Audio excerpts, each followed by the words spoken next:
देश की बात में बात अब शिक्षा की। सवाल यह है, क्या आधिकारिक शिक्षा बोर्ड के अलावा भी बच्चों को शिक्षा दी जा सकती है? लाखों ऐसे बच्चे हैं जो मुख्य धारा के बोर्ड का हिस्सा नहीं हैं। क्या उन्हें वैकल्पिक शिक्षा दी जा सकती है या फिर ऐसी संस्थाओं पर रोक लगेगी? ये बहस फिर छिड़ गई है क्योंकि मामला सुप्रीम कोर्ट पहुंचा है।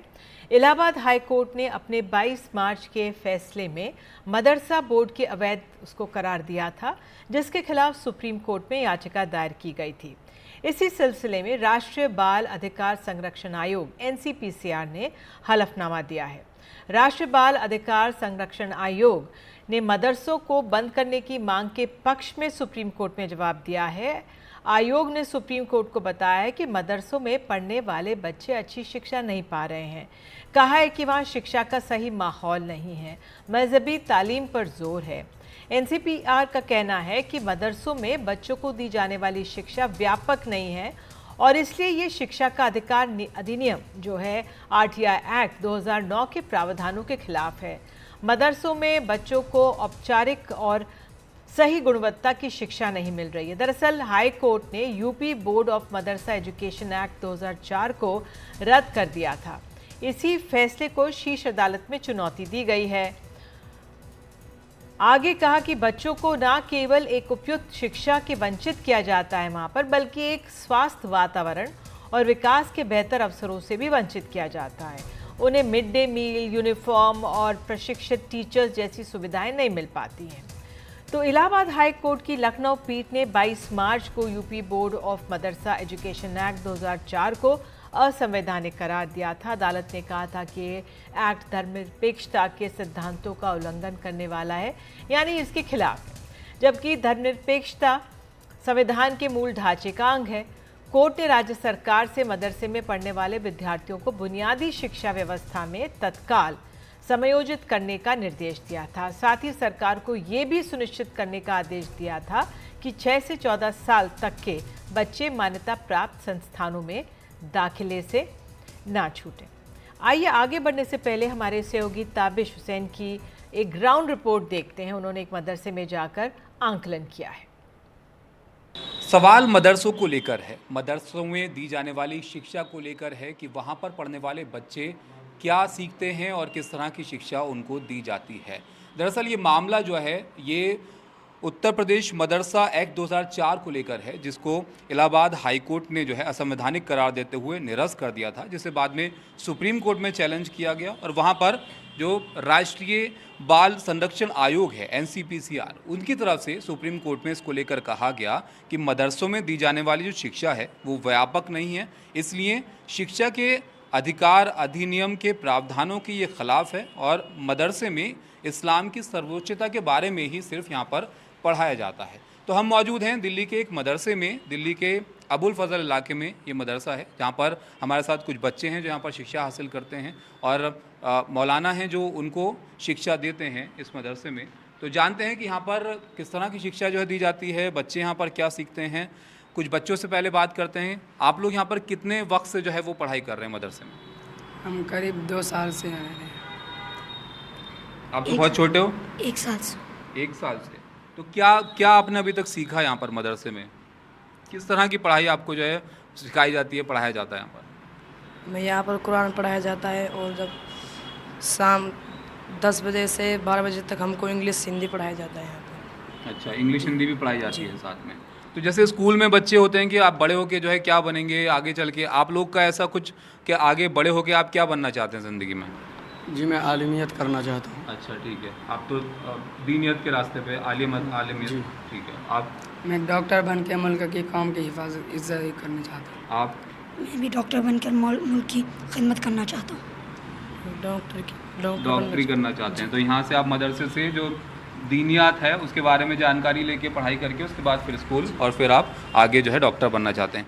हमारे साथ मौलाना साहब भी हैं यहाँ पर। मौलाना मोहम्मद लुकमान साहब हैं जो कि यहाँ पर बच्चों को पढ़ाते हैं।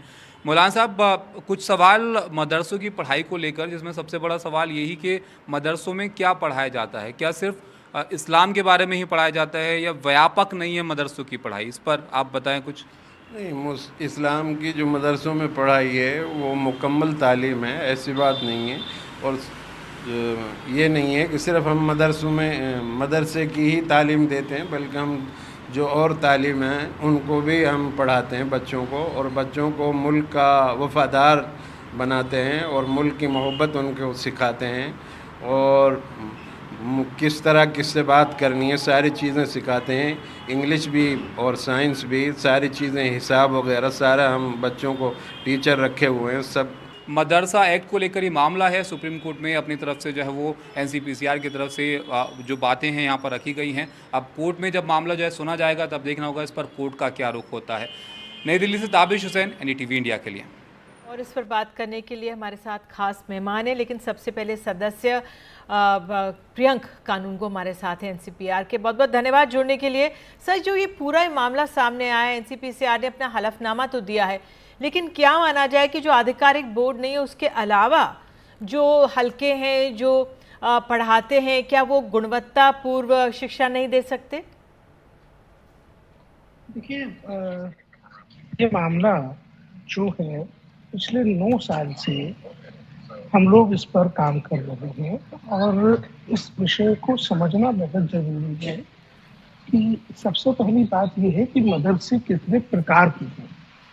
तो मदरसे एक वो है जो रजिस्टर्ड और रिकॉग्नाइज्ड हैं, जिनको लेकर के एक बात है। दूसरे मदरसे वो हैं जो अनरजिस्टर्ड अनरिकॉग्नाइज्ड हैं। ज़्यादा मदरसे देश में वो हैं जो अनरजिस्टर्ड अनरिकॉग्नाइज्ड हैं। आयोग की एक रिपोर्ट जो हम लोगों ने पब्लिश की थी 2021 में, उसके अकॉर्डिंग हमारा आकलन ये है कि 1 करोड़ बच्चे ऐसे मदरसों में हैं जो अनरजिस्टर्ड हैं, अनरिकॉग्नाइज्ड हैं। तो जब कोई एक्ट बनाया गया और मदरसा एजुकेशन को रजिस्टर्ड करने के लिए मेनस्ट्रीम करने की कोशिश की थी, और वो बुरी तरह फेल हो गई। इसी का कारण है कि जब 18-20 लाख बच्चे कुल देश भर में जो हैं वो रजिस्टर्ड मदरसों में है और 1 करोड़ बच्चे अनरजिस्टर्ड मदरसों में हैं। दूसरा बात इसमें ये है कि आप संविधान के अनुच्छेद 21 का उल्लंघन नहीं कर सकते। संविधान का अनुच्छेद 21 का बच्चों को स्कूली शिक्षा का अधिकार देता है। अभी जो आपने खुद आपके रिपोर्टर ने बच्चों से बात की, आप देख रहे हैं कि 2 घंटे उनको जो है हिंदी अंग्रेजी पढ़ाने के नाम पर बच्चों को मदरसों में ला करके रखा गया है। देश के सबसे गरीब मुसलमान का बच्चा जो है वो इन मदरसों में पढ़ने को मजबूर है। हमने पिछले 9 साल में जो फैक्ट्स इकट्ठे किए हैं, हमने वो फैक्ट्स ऑनरेबल सुप्रीम कोर्ट के समक्ष रखे हैं। ये हमारा दायित्व है, हमारा कर्तव्य है कि देश में बच्चों के अधिकारों को लेकर के जो भी स्थिति है, हम संसद को बताएं, हम कोर्ट को बताएं। हमने कोर्ट को बताया है।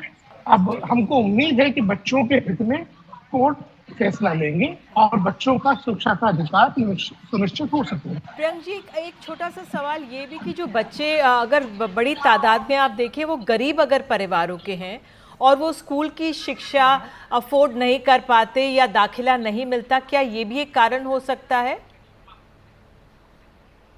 ये कहना एकदम झूठ है और बच्चों के साथ फरेब की तरह है। भारत में शिक्षा का अधिकार कानून लागू होने के पहले और बाद से स्कूलों का एक जाल बिछाया गया है। मुझे देश में एक भी इलाका ऐसा नहीं मिला जहां 1 किलोमीटर के दायरे में प्राइमरी और 3 किलोमीटर के दायरे में एलिमेंट्री स्कूल ना हो। और सरकारों का दायित्व है, राज्य की सरकारों का, कि वो 1 किलोमीटर के दायरे में प्राइमरी और 3 किलोमीटर के दायरे में एलिमेंट्री स्कूलों की व्यवस्थापन करें और खर्चा उठाएं।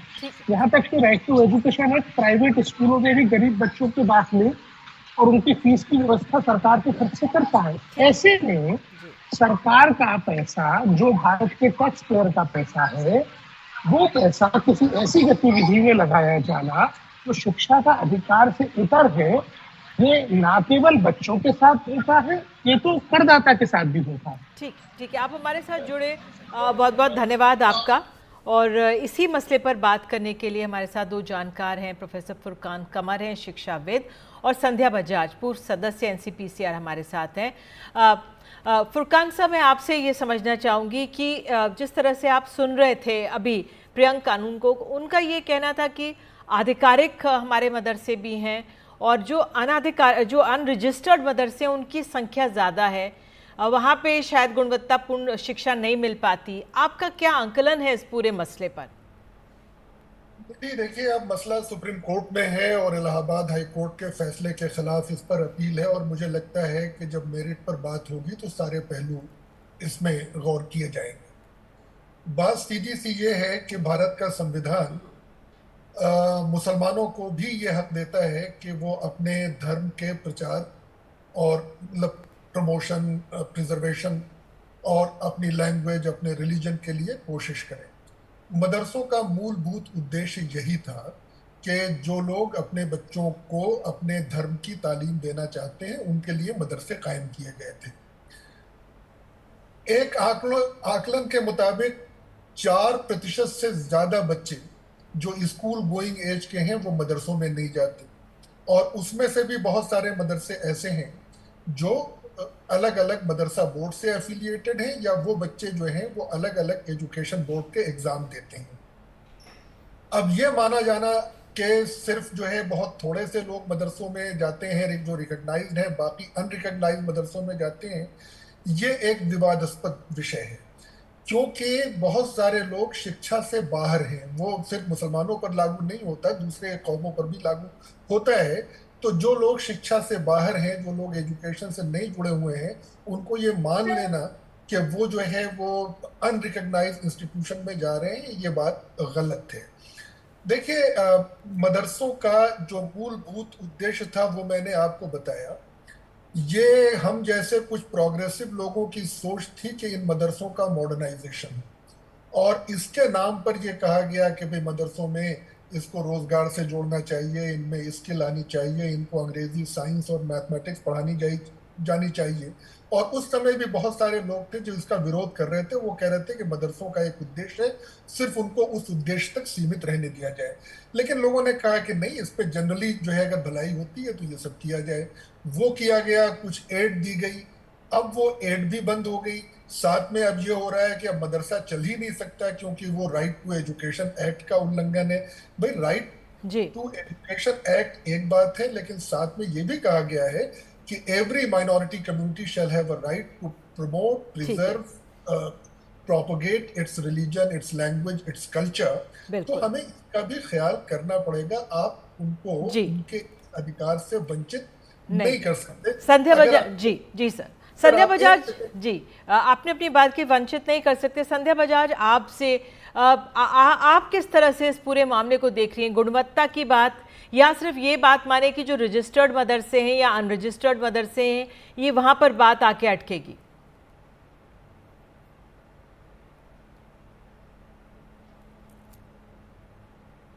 आपका ऑडियो नहीं आ रहा है मैम, अनम्यूट कीजिए अपने आप को। जी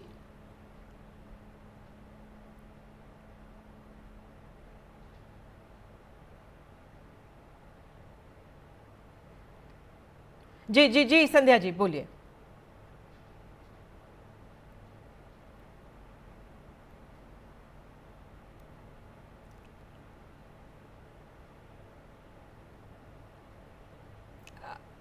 तो हम कोशिश करते हैं अब संध्या से बात करने की। तब तक अगर फुरकान साहब, क्या आपको लगता है फिर ये रजिस्टर्ड अनरजिस्टर्ड पर आकर बात रुकेगी? देखिए, बात सीधी सी ये है कि हम 4% लोगों की चिंता उतनी न करें, बल्कि जो 96% लोग हैं उनकी चिंता करें, और हम अपने मुख्य धारा के जो स्कूल हैं उन पर भी एक नजर डालें कि क्या उनमें जो है जो राइट टू एजुकेशन एक्ट में जो बुनियादी सुविधाएं देने की बात की गई थी वो है कि नहीं है। आपको मालूम होगा कि सिंगल टीचर स्कूलों की संख्या अपने देश में बहुत बड़ी है। ऐसे स्कूल हैं जहां टॉयलेट्स नहीं है, ऐसे स्कूल हैं जहां लड़कियों के लिए जो सुविधाएं होनी चाहिए, लोगों के लिए जो पीने का पानी होना चाहिए वो नहीं है, जो टीचर्स होने चाहिए वो नहीं है। मेरा ख्याल हम उन पर विचार करें और शिक्षा की गुणवत्ता को बढ़ाएं। अगर ऐसा हो जाता है और शिक्षा अफोर्डेबल हो जाती है तो हो सकता है कि मदरसों में अभी जो लोग जा रहे हैं उनमें से कुछ जो है वो मॉडर्न स्कूल की तरफ चले जाएं, उनको अपनी शिक्षा प्यारी न लगे। मैं जो एक बात कहना चाह रहा था कि मुसलमान आज एक बड़ा ठगा हुआ और छला हुआ सा महसूस कर रहा है। बचपन में हम लोगों ने बाबा खड़क सिंह की कहानी पढ़ी थी कि किसी ने उनको धोखा दे करके उनसे घोड़ा छीन लिया, बीमार बन करके उनके घोड़े पे सवार हुआ और उनको धक्का दे के गिरा दिया और उनका घोड़ा छीन लिया। तो बाबा खड़क सिंह ने उसको शिक्षा ये दी थी कि भाई किसी से कहना मत कि तुमने ऐसा किया है, वरना लोगों का विश्वास उठ जाएगा। मुसलमानों के साथ भी ये हो रहा है कि वो अपने आप नहीं गए थे सरकार के पास कि आप हमको जो है मदरसा मॉडर्नाइज कीजिए। ये सरकारों ने पहल की थी कि भाई मदरसा का मॉडर्नाइजेशन होना चाहिए, और अब उसका उल्टा हो रहा है कि सब मदरसे ही। चलिए, मामला सुप्रीम कोर्ट में। संध्या जी हमारे साथ जुड़ गए हैं। जी संध्या जी, आप अपनी बात रखिए। जी जी जी।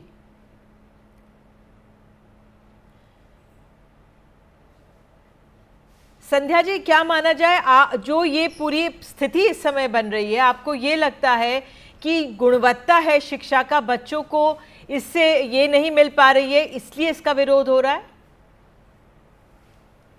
हाँ जी बिल्कुल। देखिए, गुणवत्ता, बेस्ट इंटरेस्ट ऑफ चाइल्ड, क्या सीखा जाता है, क्या माना जाता है कि हमारा बच्चा अच्छे से अच्छे स्कूल में पढ़े। कितना भारी कंपटीशन है कि उस स्कूल में एडमिशन होना चाहिए, स्कूल में होना चाहिए। तो हमारे देश के सभी बच्चों का अधिकार है कि वो बहुत अच्छी शिक्षा प्राप्त करें। तो जब इस तरीके से उनकी बेस होता है, ये आप बच्चा जो है उसकी फाउंडेशन है, एलिमेंट्री जो एजुकेशन है, वो अगर उस तरीके की मिल जाएगी जिसमें संपूर्ण विकास नहीं हो सकता, तो आप उस बच्चे का भविष्य क्या समझेंगे? तो लेकिन संक्षेप में एक सवाल ये भी बनता है जो फुरकान साहब उठा रहे हैं कि जो हमारे वैसे स्कूल्स हैं उनमें भी, जैसे कितने स्कूल्स ऐसे, मध्य प्रदेश का एक आंकड़ा आया था 6000 स्कूल है जहाँ सिर्फ एक शिक्षक है, पूरे स्कूल में एक शिक्षक है। तो जो हमारे स्कूलों की व्यवस्था है वो अपने आप में इतनी मजबूत नहीं है, उस ओर भी ध्यान देने की जरूरत है। हाँ जी बिल्कुल, ध्यान देने की जरूरत है, मगर वो स्कूल है, वहाँ पे प्ले ग्राउंड है, वहाँ पे एनवायरनमेंट है। यहाँ पे जो मैं देख पा रही हूँ, मैं भी बहुत से मदरसों का विजिट किया है, मैं भी यही कहना चाहूंगी कि हम लोग ये महसूस करते हैं कि थोड़ा कंजेशन है। वो बात में ये अपनी तरफ से बहुत सुविधाएं देते हैं इन लोगों को। बिल्कुल, आप हमारे साथ जुड़ी, बहुत बहुत धन्यवाद। वाकई ये मामला सुप्रीम कोर्ट में है, देखना होगा क्या रुख इस पे लिया जाता है और किस तरह से हमारे बच्चों को पुख्ता शिक्षा मिल सकती है।